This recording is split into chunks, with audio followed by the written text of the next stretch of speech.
Good afternoon. Today is Friday, May the 1st. It's been a challenging week.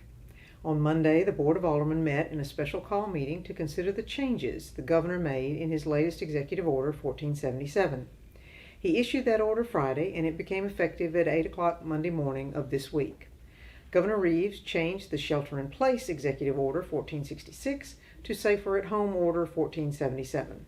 His new directive opened up all retail businesses with some restrictions.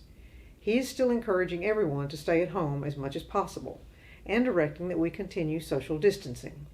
He identified beauty shops and barber shops, nail salons, and personal care facilities as those that must remain closed.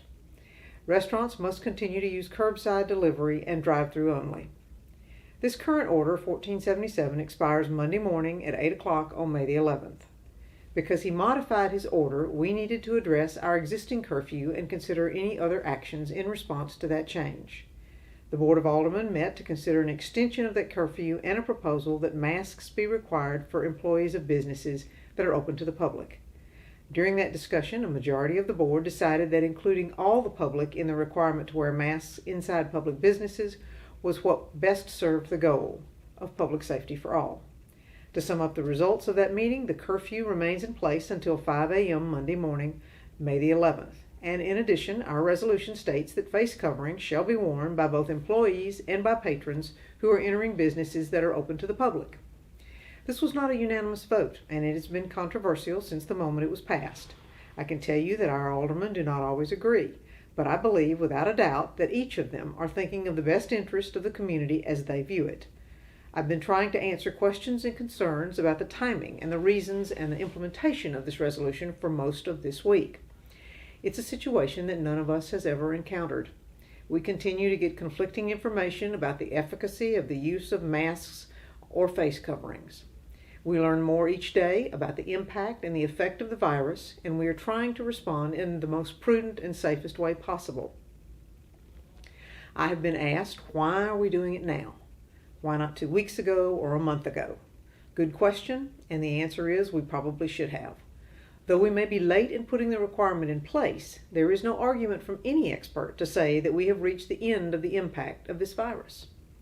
As we are opening up our city and our state on an incremental basis, we hope this will allow everyone to get out into the community more and feel safer when they're doing so.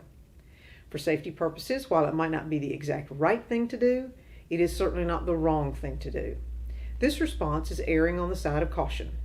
This is the instance when we must think beyond ourselves and look to the good of the community as a whole. Our fight with this virus has been described as a war. In wartime, you enlist everyone to fight the battles. This is just such an effort.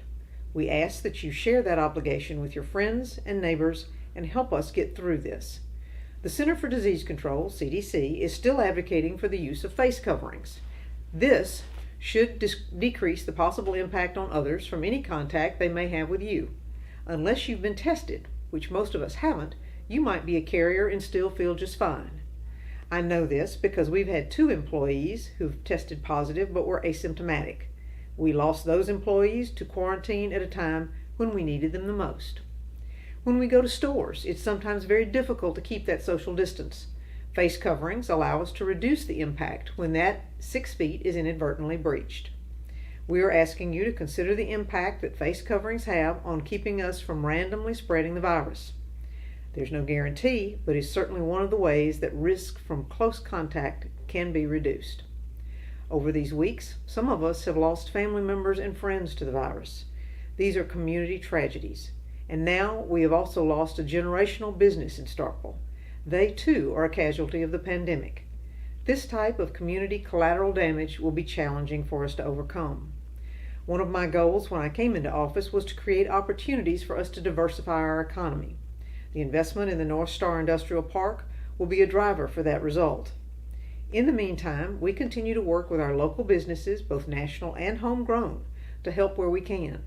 We want to minimize this pandemic impact and help them be successful for their future and for ours. Our citizens have been wonderful in going out of their way to support their friends, neighbors, and our local business community. As you are able, please continue to do so. As you can imagine, we will be struggling with our finances well after the governor decides to open up the state.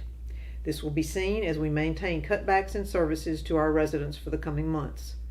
We will regularly evaluate where we are financially. Until we can see a trend that shows we are headed back in the right direction, those cuts will have to remain in place. As I have mentioned before, we will begin working on next year's budget. That is going to be extremely difficult. Depending on the depths of the losses, this could result in making further service cuts and/or considering an ad valorem tax increase. We have projects in the pipeline that in the long run will be great for our community and for our future. We have to determine how to afford them, or even if we can afford them, in the short term on a significantly reduced budget. How do we abandon our future? We don't, but you have to manage it, and that's our challenge. Once again, I ask for your patience and your consideration for others as we work to get to the other side of this. We, and only we, are our best hope for getting through this with the least amount of heartache. We are all in this together. The month of May is upon us, and we will have more news from the governor for the next step by May the 11th. Until then, stay safe, be well, and mask up. Thank you.